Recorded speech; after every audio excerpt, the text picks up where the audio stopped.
Thanks to be here for this talk about evolving your APIs, a step-by-step approach, or a pragmatic approach, or a no-nonsense approach. Well, you catch my drift. I'm Nicolas Frankel. I've been in IT for 20 years, mainly in technical roles, and since a couple of years, I'm developer advocate. Right now, I advocate for Apache APISIX, which is an API gateway provided under the Apache license, but it's also an Apache project. And in this talk, I will use Apache APISIX as the tool to demo what I want to show, but of course, you can use any other API gateway you'd like. Your first API, you probably remember the first time you designed an API because you were very much focused on semantics, on to do the right REST approach, the REST approach that was like in the thesis. But actually, even if it's your first few projects that you already know about all this stuff, well, you have been working in a project most probably. And then I know how it works. I've been there. You have short-term concerns, such as the schedule, delivery, bug fixing. And so probably you didn't concern yourself too much with the version 2. How do you evolve your APIs? So when your boss or the business comes to you and asks you to do a V2, then probably you are a bit like Luke. But don't despair, because I hope that I can show you a few tips. But don't despair, because I hope that in this talk, I can show you a few tips and tricks that will convince you that you shouldn't lose hope. So this is the initial situation. Basically, you've got your application, and in the API gateway realm, we can call that an upstream, service, whatever. I will use the upstream word here because Apache APISIX uses it, but use the one you want. And so you might expose it directly over the internet. Then you've got like endpoints, and clients can send requests over those endpoints. And of course, the first step is you shouldn't expose your upstream directly. Probably it's not the case. Probably you have a reverse proxy. And in most cases, I don't believe anybody directly expose their upstream to the internet. But if you don't, then that's the first step. And then the API gateway will do the routing. So depending on the domain, a header, a parameter, the path, or anything, it will direct the request to the service. So you can have multiple services, but you have a single or at least a cluster of API gateway in front of every request. And this API gateway handles all cross-cutting concerns. It can be, as mentioned, routing, it can be rate limiting, it can be authentication, it can be anything. As I mentioned, you probably have that already in the form of a reverse proxy of a web server that plays this role. I believe, however, that API gateway, as the name implies, has a broader capability pool. So an API gateway can do anything that a regular reverse proxy can do, but adds capabilities really focused on APIs. So first step, as I mentioned, introduce an API gateway. So I will demo it right now.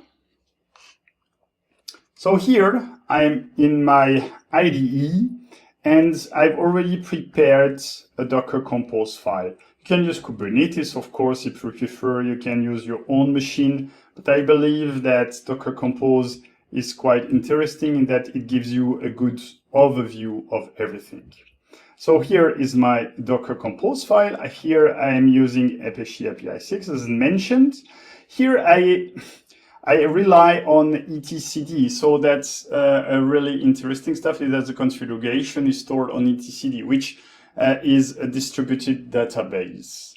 It's the same database as used by Kubernetes, and because like even though I told that APISIX depend on etcd, it still takes more time for etcd to really start properly. So I needed to wrap the starting command of Apache APISIX in like a wait for script. Anyway, normally you shouldn't do that, should work out of the box. And then I have the APISIX dashboard. I will demo it afterwards. It's very useful to monitor your APISIX gateway, and also Prometheus. Then also you can monitor it, but in a graphic way. Then I have Grafana for the display, and here I have my two APIs. So I have the first is the new API. The first is the old API, and the new one is the old API. It's in Kotlin, but it's not that interesting. The technology can be anything you want. You might want to start with Node.js and migrate to the JVM. You might want to start with Python and continue to Rust. I mean, you have two different versions of the service. One is the old one, and the second is the V2.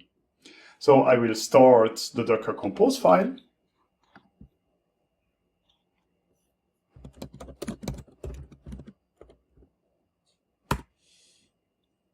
So it might take some time, depending on what you have. Here I have a good machine, so it will start quite fast. And here you can already see that old API and new APIs, which actually in this case are like JVM-based application, have already started. So now it's time to do our first demo. So I will just use curl, and my API gateway runs on 9080. Then I can say hello, and it's not found. And if we check, we can say curl localhost. So here it's 8081 hello, which is the old API, and I have something. And the reason for that is actually the API gateway doesn't know how to route this request. It has no rule. So the first idea is to create such a rule. And to create such a rule, we have two choices. The first choice is to use the APISIX dashboard. So you have this dashboard that allows you to create routes, delete them, update them, or whatever. And we can do it also with the command line. And the API itself offers a REST API. So you can actually manage your API, your REST API, with a REST API. So that you can do the demo yourself, and I will have the link of the GitHub repo in the end. I have already created scripts that you can do, and because I want everything to be easy, I don't want you to install curl if you don't have it. Everything is based on Docker. So here I will run the Docker curl image, so that again, you don't need to install it. I will use the same network as my Docker Compose file, which is the name, here is the name of the default network. And then I send the request to this endpoint. It's it's a put, so it will create a route with this ID, And of course, because we don't want like everybody to be able to update our configuration, we need to be authenticated. Here we are using an API key. Now we pass the payloads. So we can set a name, we can set the HTTP methods, we can set the URIs. And as I mentioned here, we have the concept of an upstream. Upstream can actually be different nodes. So you can direct to a cluster, and then you have here the algorithm that will balance every request to the different node in your cluster. Here you can set anything. I have a single node, it's just a demo, but so you know. And also you can set plugins. So here I have the Prometheus plugin, so that every request that will be sent will be recorded, and then we can display it through Grafana in the end. Let's play it.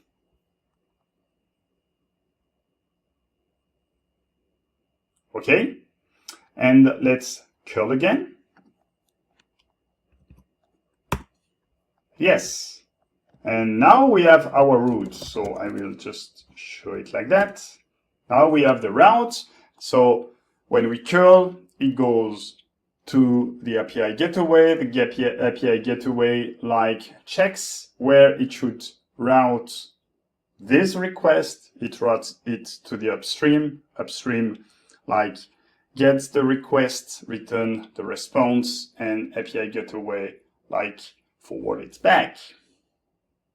So now we have a working system, but we are still back to step 0, which means that, okay, we still have an upstream that is not versioned. So remember, our idea is to version our API. And so the idea is there are multiple ways to version your APIs. You can have version based on the path.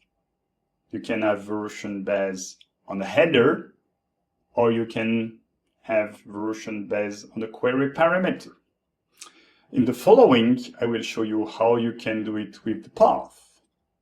So my idea is I will keep for backward compatibility the first route, which is not versioned, and I will introduce a new route, which is versioned. Again, I will do it through the REST API. When I created my first route, I used the most straightforward way. I just sent the whole payload. But actually, Apache APISIX has different abstractions available, different objects, if you will, if you want to talk Kubernetes. So we can define routes, we can define plugins, we can define upstreams, we can define a lot of different objects. So this is what I'm going to do just to show you how it's possible, and now you can reuse the objects one after another. So here I will create a dedicated upstream, and again it's the same as before. You set the network, you set the endpoints, but here I'm using upstreams instead of routes. I pass the API key, and the payload is actually much simpler because you only need to define the upstream. So here I define the upstream. And let's see how it works under the cover. I always want to have a visual way, so I will use the Apache APISIX dashboard for that. So localhost 9000. So I'm on the dashboard. I can get the routes, and of course, because I'm not authenticated, it tells me, hey, who are you? I don't allow you. Here I have the bare minimum. I'm just using the default login and password. And here we can see that we have the route that we created initially. We can see how it looks. Here you can see all three paths. Here you can see the get method. and we can see the upstream that we just created.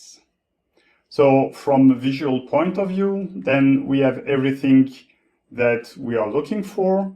Everything that we created is in the config, and it's good. So let's continue.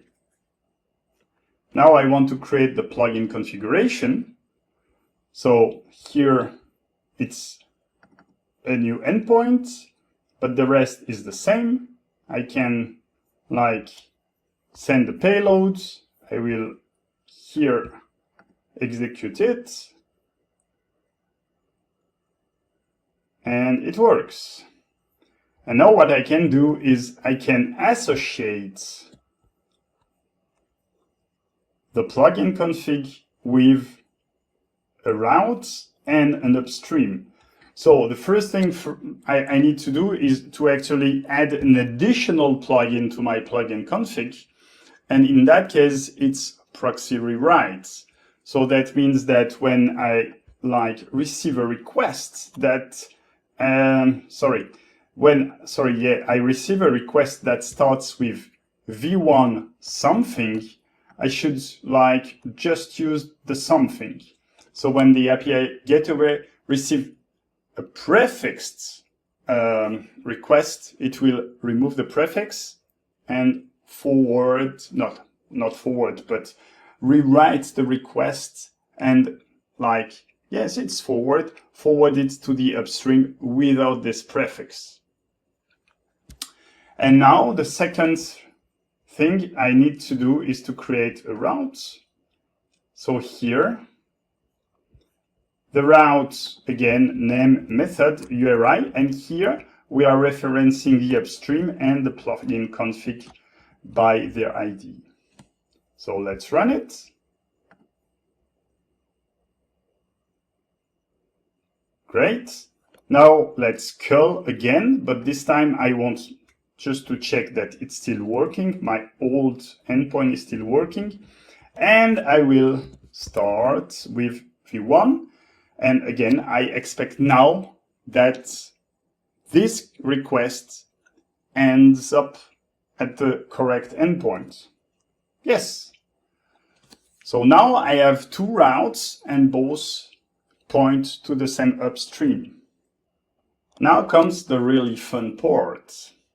What happened now is we want to make sure that people stop using the unversioned endpoint. Because if you have one version endpoint and one unversioned endpoint and you leave them forever, well, you will never be able to get rid of the first. So always at some point, try to say, okay, this is not good anymore. And for that, REST offers us, well, HTTP offers us the redirects, and we can have a permanent redirect moved permanently 3 or 1. So now I want that when clients send requests to the unversioned endpoint, they receive the redirect to use the version endpoint. And now at this point, there will be two options. Either the client will automatically follow, and that's a good thing. That means that, well, nothing will be broken, or it won't. In that case, it's also a good thing because then it will create errors on the client side, and they will check the logs and they will see the 301 and they will wonder, hey, where should we go now? So even without knowing your clients, you are able to direct them in the direction you want them to be. As you can see here, I will still be using a route and a plugin. So in Apache APISIX, most of the configuration is based on plugins. So you really have a pluggable architecture. You can add plugins, remove plugin, configure plugin, whatever. So now it's time for us to update our first route. So what I want to do is every time I receive a request to these routes, so the existing route, I want it to redirect with a 301 with this URI like v1 and the originally requested URI. So if we run it, and now I call the initial route, it tells me, hey, you have been moved permanently. And of course, it's real REST. So if we ask curl to follow the location, it works. So again, as I mentioned, two options. Either there is an error on the client side and you can check, hey, move permanently, and then you check the logs to see configuration, or you just like follow automatically and there is no issue. You see, it's not easy to actually like hint at clients that something has changed. It would be much, much simpler if we could tell them in advance. And for that, we need a way to contact them. And to contact them, they need somehow to register. But actually, developers don't like to register. I'm a developer, or at least I think I'm still a developer, but I dislike to register. I don't want to give my contact details. So as most developers, I need an incentive. And in that case, you might say, hey, let's have a limited number of calls by minute, by hour, by day. And if you want to go higher, well, we will ask you to register so that people who want to like kick your tire can still like try it without any issue, without any like huge step. But if you want to be a bit more serious about it, if you really are a user, then you are like, let's say, invited to register. So for that, Apache APISIX doesn't have any plugin out of the box at the moment, but it's a very pluggable architecture, so nothing prevents you from creating your own plugin. And in that case, I have written a Lua plugin. And so I beg for your forgiveness. I'm not a Lua developer. And because I'm very, very lazy, and as I mentioned, I'm not a Lua developer, I've just copy-pasted an existing plugin and I've changed it to suit my needs. So here we can see the configuration options that are allowed. And here we can see the properties of the plugin. And here we can see the create limit. So this is what I've copy pasted. And the important part is this one. So basically here I'm telling, hey, I will check if there is a consumer configuration. So does the person, the client who wants to call me is authenticated? And if it's authenticated, then just return. If not, do as the old plugin did. So I've just added an additional check. Check the consumer configuration. If I'm authenticated, then let it pass. Let's do it. Here is the plugin configuration. So if I call it more than once per time window of 60 seconds, then it should tell me, hey, 429. And here, very important, please register. And here, of course, it's a dummy URL, but I expect you to put your real business URL.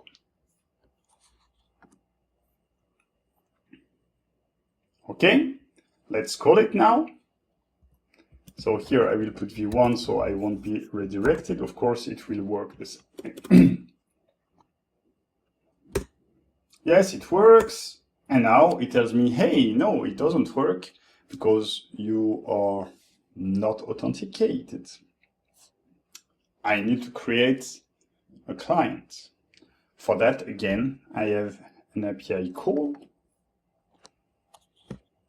So I will be using the simplest plugin. Basically, I have a plugin called KeyAuth, where the key is here, like my key, and it gives me the ID of John Doe.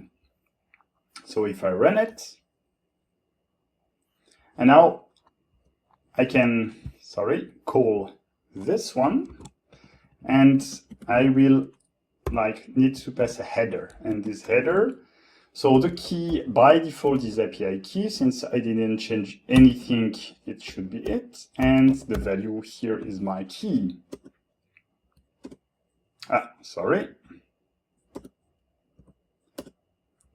And now I'm enjoying unlimited calls because I nicely registered. The next step, we have set up our V2. Our V2 is ready, and we want to test. And of course, we've done all the possible tests, the unit test, the integration test, the end-to-end test, everything. But at some point, we need to get to production. So we need real production data. We need to test in production, basically. And if I tell you testing in production, you will tell me, hey, let's do canary release. And I will say yes. But before you do that, what you can do is actually you can not just send a fraction of your user, just as in regular canary release. What you can do is you can mirror the production workload, send it to the upstream, discard the response, but just to check that the requests, they don't wreak havoc with your new version. And then canary release will be a second step. So here we can do it. So I've updated my plugin config to have an explicit rewrite of the URI and still have my own plugin and then do the proxy mirror. The reason why I'm not doing rewrite is because of priorities. Every plugin that you call has a specific priority. The priority has been baked in the plugin. And so here, you don't care about the order. Actually, you don't care because it's not an array, but you can put them in any order. The computation of the order in which they will run, like APISIX will get the plugin, will check the priority, will order them, and will run them in turn. If we check, for example, my Lua plugin, here, the priority is 100. And so you have the highest priority first, and then it goes down.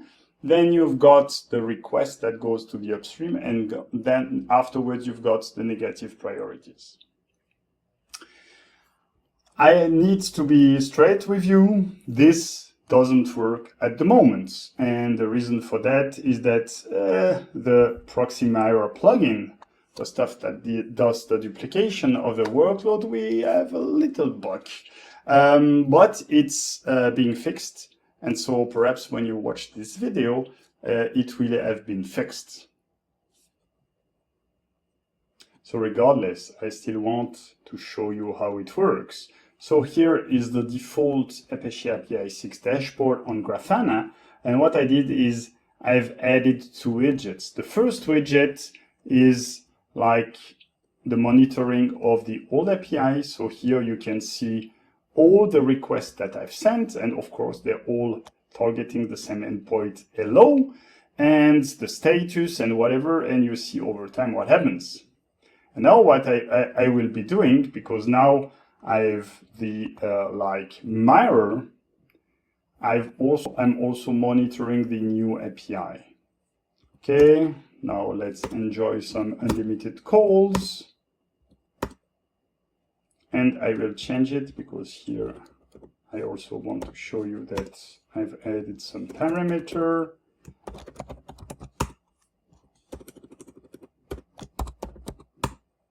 Great.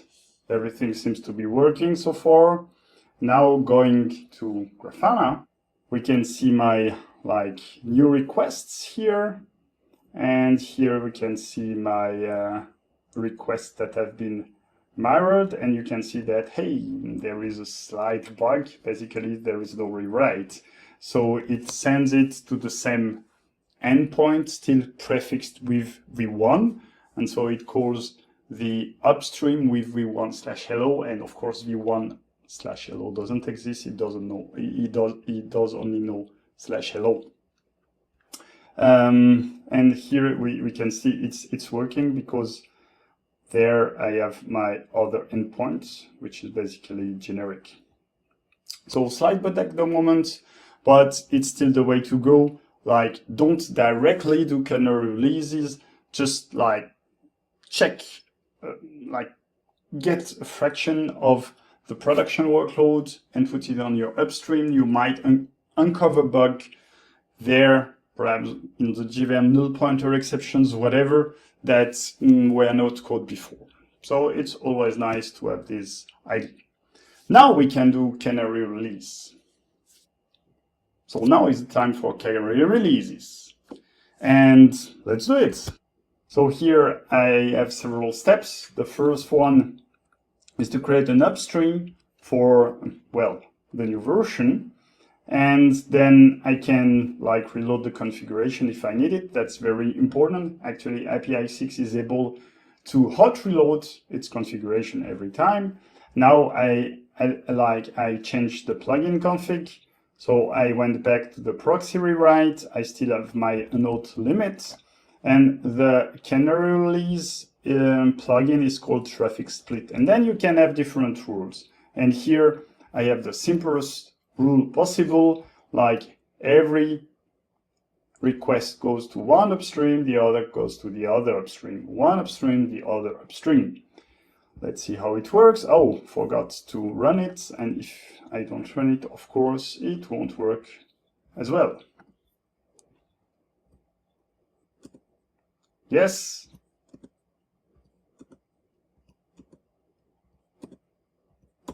So I have 50% chances of getting on one upstream and 50% on going to the other upstream.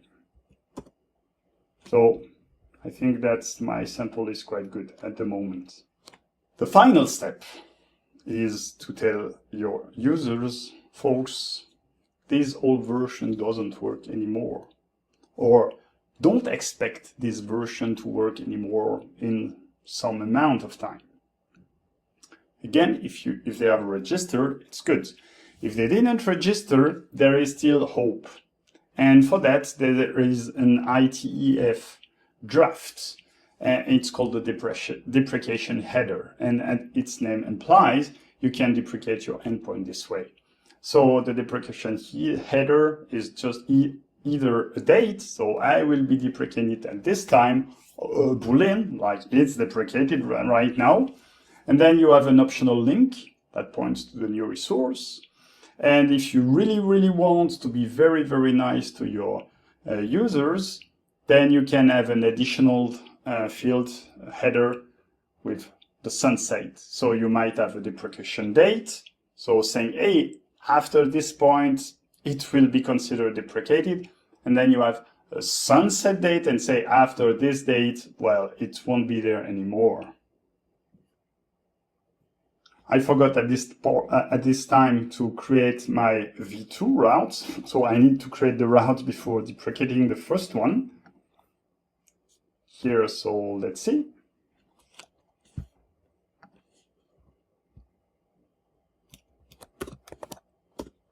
So now I'm always on my v2 version. And for the deprecation, I will be using a new plugin called response rewrite, and here I will add new headers. I just want to say that it has been deprecated because it's a demo. Normally, probably I should set a date in advance, and then I write the link to the new endpoint.